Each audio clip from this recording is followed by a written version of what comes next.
fajn, takhle po ránu, když si jedete první spoj z Trutnova a mezi řidičema se najdou ty, kteří přemýšlí, vidí velký autobus.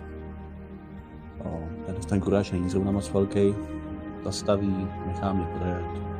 A mu poděkuju. Hned máme lepší den oba.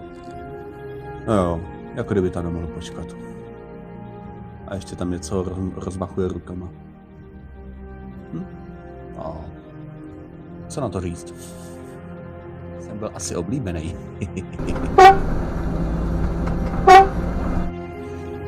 No jo, taky jsem to dělal jako dítě, že jsem mával na kamiony. A tady dokonce podvůd. No. Tak.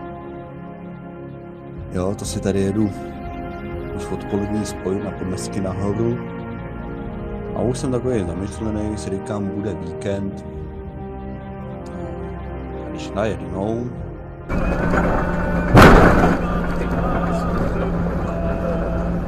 Jako sdělaj, já jsem si toho kamene velkýho vůbec nevšiml. Kamera to sice zkresluje, ale v tu chvíli jsem si myslel, že něco upadlo.